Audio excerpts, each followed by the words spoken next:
Fala, gente boa, tudo bem contigo? Vamos para mais um vídeo, agora para o Detran Banca Fadesp. Vamos fazer aqui 10 questões, com 2 textos de apoio. Faremos aquela leitura extremamente criteriosa. Olha só que bacana, 10 questões. E o simulado já está disponível para você fazer aqui, ó, no site do nirvanaatomico.com.br. Você clica aqui em vídeo aula, vai até aqui, ó, Detran Pará Fadesp 2019. Aqui já tem o simulado para você fazer. Assim que eu terminar o vídeo, eu vou botar aqui em cima o vídeo, né, para você acompanhar o vídeo e pegar as questões logo abaixo. Bora encarar o lance? Primeiro texto. Título: Navegue nas redes sociais sem botar a saúde em risco. Cada vez mais conectados, encurtamos distâncias, ganhamos tempo e fazemos amigos. Mas, sem bom senso, já tem gente pagando um preço: o bem-estar. André Bernardo. Ao lado esquerdo, eu tenho a contagem das linhas. Os parágrafos estão bem delimitados e faremos aquela leitura atenta. Começando. Linha 1. O uso obsessivo de mídias sociais começa a ser associado a males físicos, como ganho de peso e problemas de coluna e transtornos mentais, caso de ansiedade e depressão. Uma pesquisa da Universidade de Ulster, na Irlanda do Norte, indica que a overdose de Twitter, Instagram, Snapchat, entre outras, patrocinam a vida sedentária. Dos 353 estudantes que responderam a um questionário online sobre o tempo gasto nas redes e em exercícios físicos, 65% admitiram que não praticam tanto esporte quanto gostariam. Se você está boa parte do dia nas mídias sociais, pode ter certeza de que outras atividades serão negligenciadas. No futuro, o preço a pagar será alto: obesidade, diabetes e doenças cardiovasculares, afirma a psicóloga e coordenadora do trabalho Wendy Cousins. Os prejuízos de levar uma rotina exageradamente online são até mais imediatos na saúde mental. Quanto mais tempo ficamos conectados, maior o risco de desenvolver sintomas de depressão, constata um experimento da Universidade de Pittsburgh, nos Estados Unidos. Para chegar a tal conclusão, a equipe do médico Brian Primack monitorou a vida digital de 1.800 internautas, entre homens e mulheres de 19 a 32 anos. Em média, os voluntários gastavam 61 minutos por dia e acessavam as redes 30 vezes por semana. Entre o grupo que apresentou maior quantidade de acessos semanais, a probabilidade de sentir-se deprimido era 3 vezes maior. As pessoas que passam muito tempo nas mídias sociais tendem a ser mais ansiosas e depressivas. Por ora, não dá para estabelecer uma relação de causa e efeito, mas é preciso refletir. É o internauta quem usa as redes sociais ou são as redes sociais que usam os internautas? Provoca Primack. Quando a moderação sai de cena e as plataformas digitais são mal usadas, a vida escolar e, mais tarde, a profissional paga o pato. Jovens de 12 a 15 anos estão penando com o cansaço em sala de aula, de acordo com um estudo britânico com 900 estudantes. A investigação descobriu que 1 em cada 5 acorda durante a noite para checar e responder mensagens. No dia seguinte, adeus foco e atenção à lousa e aos livros. Ainda não sabemos se os adolescentes acessam as redes sociais porque estão sem sono ou se perdem o sono por causa delas. Na dúvida, recomendo aos pais que, na hora de dormir, retirem tablets e smartphones de seus quartos, diz a educadora Sally Power, da Universidade de Cardiff, no país de Gales. Eu não sei pronunciar direitinho esses nomes estrangeiros não, tá? Esses estrangeirismos. A psicóloga Ana Luísa Mano, professora da Pontifícia Universidade Católica de São Paulo, explica que não existe idade ideal para os pais comprarem celular para os filhos ou liberarem seu acesso a algumas redes, mas ressalva que as crianças tendem a seguir o modelo que tem em casa. Cabe aos pais orientá-las sobre a melhor maneira e a frequência certa de utilização das mídias sociais. Propõe. Acabou o texto e aqui eu tenho a fonte dele. Número 1. De acordo com o texto, o equilíbrio no uso das mídias digitais pelos adolescentes depende. Então nós temos aí número 1, falando que esse equilíbrio no uso das mídias sociais depende de algum lance. Qual é? Do sono regular. Pela leitura criteriosa e atenta que eu fiz agora, eu percebi que o sono regular é prejudicado pelas mídias digitais. Até aqui em cima, na linha 25, acompanhe comigo. Ainda não sabemos se os adolescentes acessam as redes sociais porque estão sem sono ou se perdem o sono por causa delas. Então, esse sono regular aqui está fora. O texto fala de sonos irregulares. Letra B. Da prática de esportes. O equilíbrio das mídias digitais, o uso das mídias digitais depende da prática de esportes. O texto deixa bem claro para a gente que a prática de esportes é prejudicada pelo uso excessivo das mídias digitais. Então, o equilíbrio no uso das mídias digitais também não depende da prática de esportes. Letra C, do poder de concentração. O texto fala do poder de concentração quando... Vamos ao trecho aqui. Olha, descobriu que 1 em cada 5 acorda durante a noite para checar e responder mensagens no dia seguinte a Deus, foco e atenção. Então, esse poder de concentração não é a resposta. O equilíbrio no uso não depende do poder de concentração. Da saúde mental, o texto fala que há transtornos. Olha aqui, os prejuízos de levar uma rotina exageradamente online são até mais imediatos na saúde mental. Então, o equilíbrio no uso das mídias digitais também não está relacionado, não depende da saúde mental. O equilíbrio no uso das mídias digitais depende do exemplo dos pais. Onde está isso? As crianças, olha aqui, linha 32, ressalva que as crianças tendem a seguir o modelo que tem em casa. Então, o modelo parte de casa. E o modelo parte de casa é o modelo dos pais. Cabe aos pais orientá-las sobre a melhor maneira, ou seja, sobre o equilíbrio e a frequência certa de utilização das mídias sociais. Então, número 1, esse equilíbrio no uso das mídias digitais depende do exemplo dos pais. Cabe a eles orientá-las sobre a melhor maneira e a frequência certa de utilização das mídias sociais. Número 1, ficou a letra E. Número 2. Sem alterar o sentido do enunciado, uma pesquisa da Universidade de Ulster, na Irlanda do Norte, indica que a overdose de Twitter, Instagram e Snapchat, entre outras, patrocina uma vida sedentária, linhas 3 e 4, e a forma verbal patrocina, olha aqui que fantástico, poderia ser substituída por... A grande jogadinha dessa questão está na própria forma verbal patrocina. Quando eu olho para a palavra patrocinar, para o verbo patrocinar, eu associo patrocinar a patrocinador. Vamos colocar essa pegadinha aqui embaixo, porque é um lance bacana, patrocinador. Quem patrocina geralmente libera grana.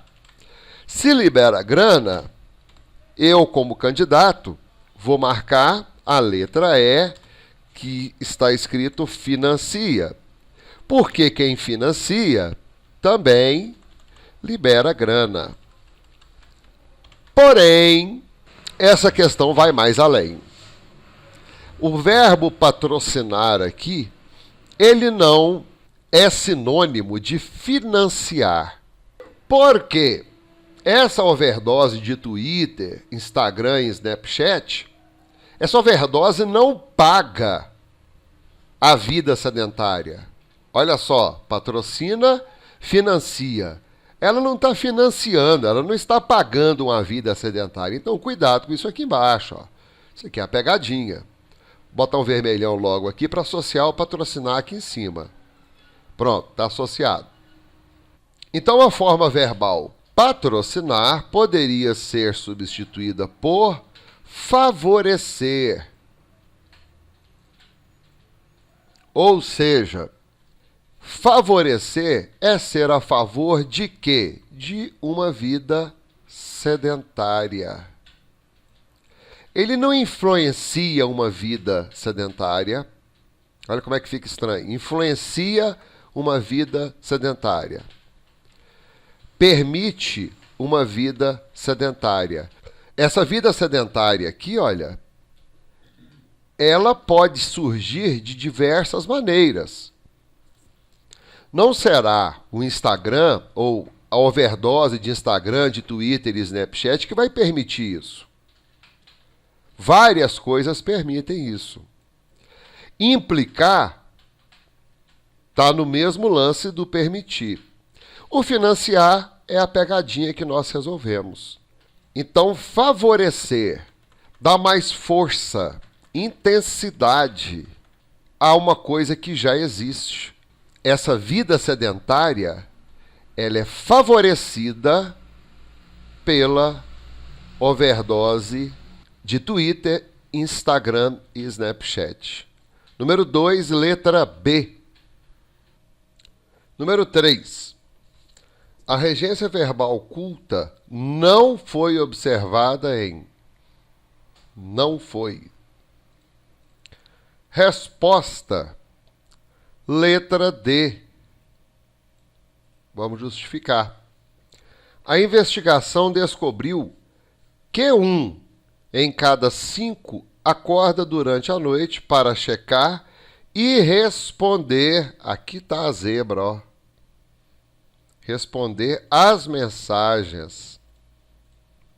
Vamos fazer o verbo responder aqui? O verbo responder, quando ele tem o sentido de responder a algo ou alguma pergunta, ele pede preposição. Vou anotar isso aqui. Pede preposição. Em outras palavras, a regência do verbo responder exige preposição quando tem o sentido de responder a algo ou a alguma pergunta. Bacana?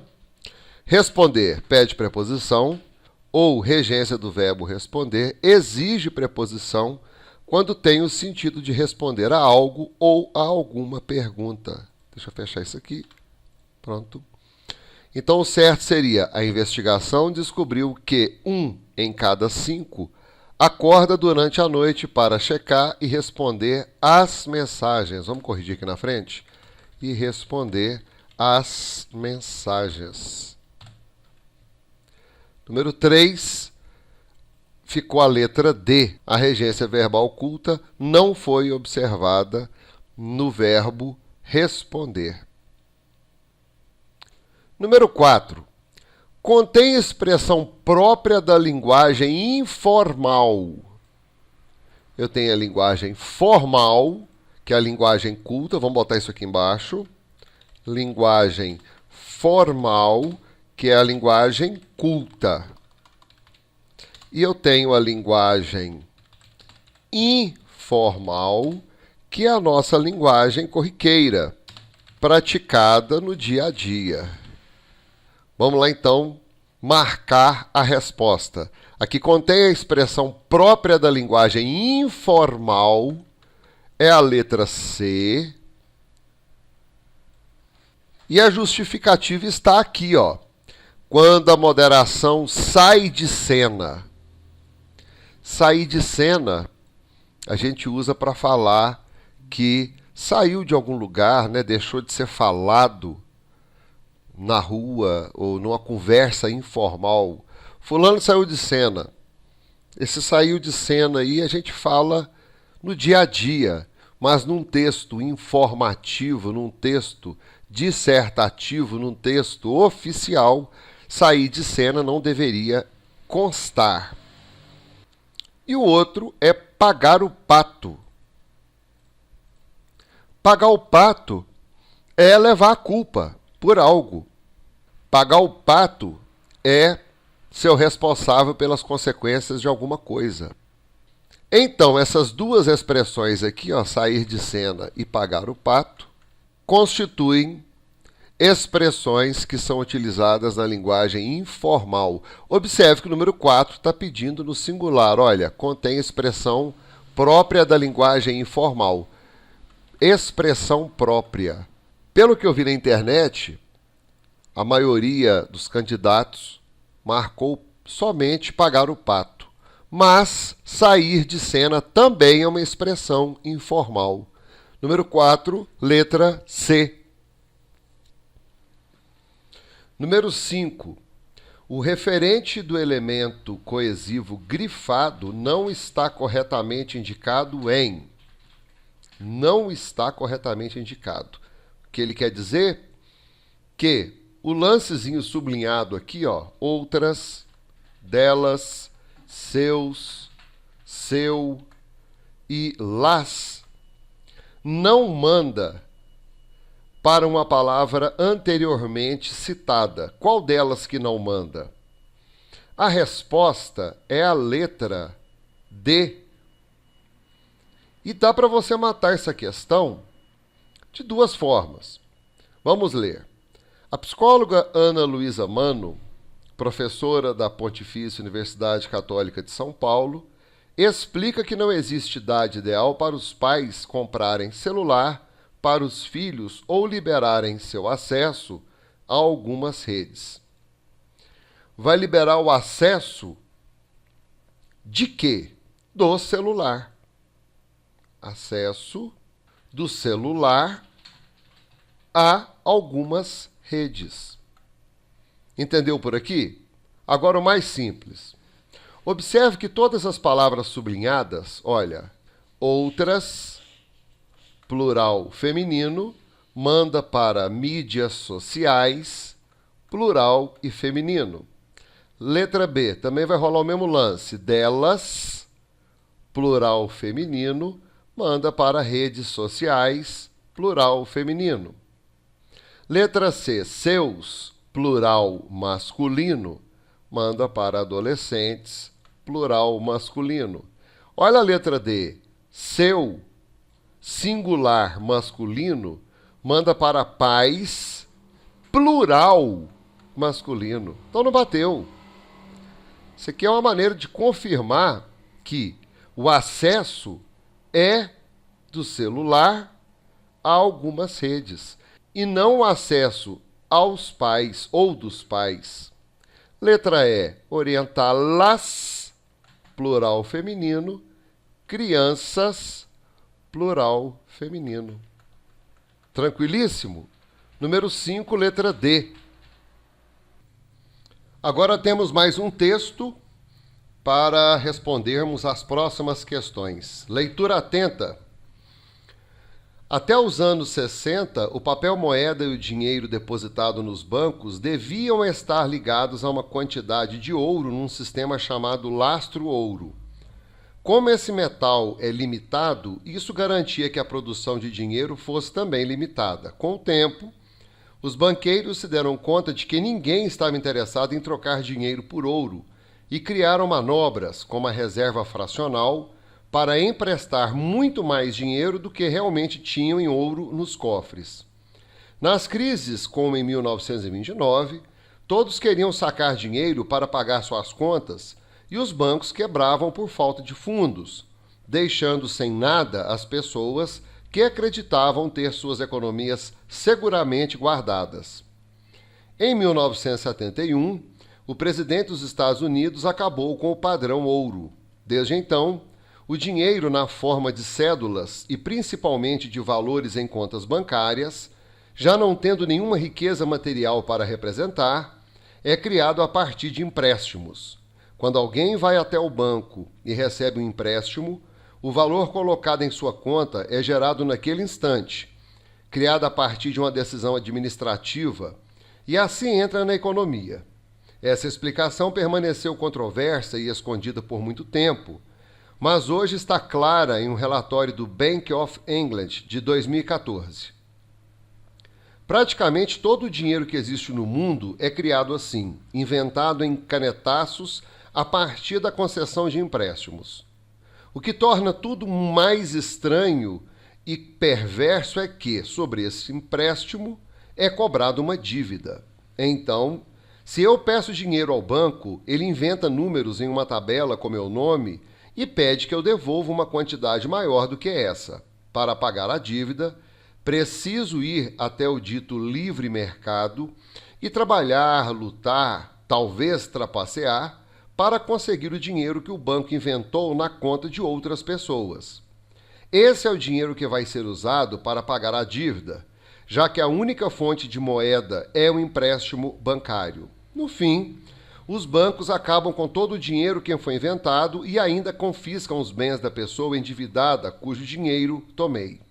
Assim, o sistema monetário atual funciona com uma moeda que é ao mesmo tempo escassa e abundante.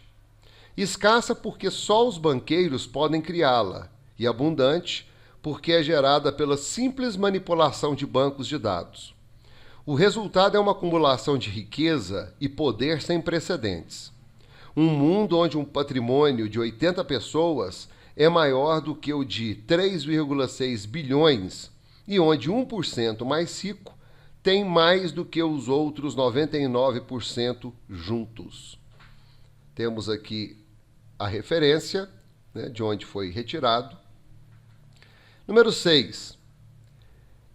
Até os anos 60, o papel moeda e o dinheiro depositado nos bancos deviam estar ligados a uma quantidade de ouro num sistema chamado lastro-ouro, linhas 1 e 2. A locução verbal poderia ser substituída, sem afetar o sentido do enunciado, por. Portanto, qual é a locução verbal? Locução verbal são dois verbos com uma mesma ação. O primeiro verbo indica tempo e o segundo verbo indica a ação propriamente dita. Temos aqui a locução verbal.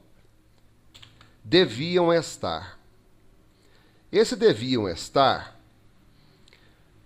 pode ser substituído, essa locução verbal pode ser substituída por letra A, estavam, B, eram, C, deveriam ser, D, tinham de estar, E, tinham de ser. Observe que eu tenho duas letras com apenas um verbo e três letras com três locuções verbais. A resposta é a letra D. Como matar essa questão? Observe que eu tenho uma locução verbal aqui. Essa locução verbal, ela deve ser trocada por outra locução verbal. Então seriam as letras C, D e E. Vamos aqui agora aos verbos. Deve estar. Eu transmito aqui uma certeza. Deve, deviam e estar. Das três letras, a única que transmite certeza, deviam estar, é tinham de estar. Letra D. Poderia ser, letra E, tinham de ser? Não. Poderia ser a letra C, deveriam ser? Não. Por quê? O verbo aqui é ser, o outro é ser, e o verbo aqui é estar. As letras A e B foram descartadas porque são verbos sozinhos. Poderiam ser somente as letras C, D e E, onde ocorre uma locução verbal. E somente será a letra D, porque além de passar uma certeza, tinham de estar, deviam estar, o estar foi respeitado, estar, e o tinham substituiu o deviam. Número 6, letra D. Número 7. O autor do texto emprega com o mesmo significado os termos resposta, letra E, porque através de um canetaço ou através de uma decisão administrativa, eu crio o dinheiro. O dinheiro antigamente não era calculado através do lastro-ouro, ou seja, a pessoa que tinha dinheiro tinha ouro acumulado e os países realmente tinham ouro nos cofres. Aí, através de um canetaço, praticamente todo o dinheiro no mundo foi criado, ou através de uma decisão administrativa, que é o caso de empréstimos e criação de dinheiro. Aqui, ó, decisão administrativa, eu faço o dinheiro existir. Número 7, canetaço e decisão administrativa, embora as outras letras sejam sedutoras, mas elas não têm o mesmo significado. É um significado no texto, dentro do próprio texto. Número 7, letra E. Número 8. O enunciado em que duas ideias se opõem é resposta, letra C. Fazendo a leitura atenta, essa explicação permaneceu controversa e escondida por muito tempo. Aqui eu tenho uma situação, então deixa eu ressaltar isso aqui. Vamos botar aqui vermelho. Mas hoje está clara em um relatório do Bank of England de 2014, linhas 14 e 15. Portanto, eu tenho duas ideias opostas. Eu tenho aqui uma explicação escondida por muito tempo atrás, passado. Sinônimo de passado? Pretérito. Hoje está clara. De um lado escondida, no passado. De outro lado, clara, no presente. Controversa e escondida no passado, no pretérito, e clara no presente. Número 8, letra C. Número 9. Esse é o dinheiro que vai ser usado para pagar a dívida, já que a única fonte de moeda é o empréstimo bancário, linhas 22 e 23, a expressão grifada poderia ser substituída por resposta, letra A. Pois ou porque, porque eu estou explicando. Esse é o dinheiro que vai ser usado para pagar a dívida, pois a única fonte de moeda é o empréstimo bancário. Eu tenho aqui uma conjunção. Conjunção, vamos botar aqui, explicativa. As outras também são conjunções, mas, portanto, é uma conjunção adversativa, entretanto, é adversativa, logo, entre vírgulas ou assim entre vírgulas, será conclusiva e será conclusiva. Essa é uma questão fácil, tranquilíssima, adorada e venerada pelos concursos. Um caso de conjunção, onde você saca o que foi dito aqui, numa leitura, olha só. Esse é o dinheiro que vai ser usado para pagar a dívida. Já que, então estou explicando, pois a única fonte, então você entende que isso aqui é uma explicação e busca a resposta de acordo com o que foi entendido aqui em cima. No caso, a expressão grifada vai ser substituída por uma conjunção explicativa. Número 9, letra A. E por último, número 10, está assim: no fim, os bancos acabam com todo o dinheiro que foi inventado e ainda confiscam os bens da pessoa endividada cujo dinheiro tomei. Linhas 23 e 24. A palavra grifada é sinônima de... Quando eu trabalho com sinônimo, antônimo, parônimo, homônimo, eu estou lidando com qual matéria gramatical? Estou trabalhando com semântica. Confiscar é apreender. Isso aqui depende muito de leitura, de conhecimento. Por isso que eu falo que o concurseiro precisa ler muito. Confiscar é aprender. Vai tomar os bens da pessoa endividada cujo dinheiro tomei. Pode crer? Então, a única que caberia aqui, realmente, no lugar de confiscar, é aprender. Você que vai fazer esse concurso da FADESP, nós fizemos somente 10 questões aqui nessa videoaula. Sugiro que, além dessas 10, você procure aí no canal questões diversas de outros concursos. Pega aqui, ó, nos vídeos postados, questões de concursos. Pega um INSS, resolve, PM Alagoas, FUMARC de 2018, PM Pernambuco, além desse vídeo que a gente está fazendo. Isso aqui ajuda muito. E através desse vídeo que a gente gravou agora, você tem noção de como essa banca cobra do candidato. Pode crer, gente boa. É isso aí. Muito obrigado pela confiança, obrigado pela presença no canal, pela companhia gostosa que você me faz. E a gente se vê no próximo vídeo, se Deus quiser. Fica com Deus e um beijo no seu coração. Valeu!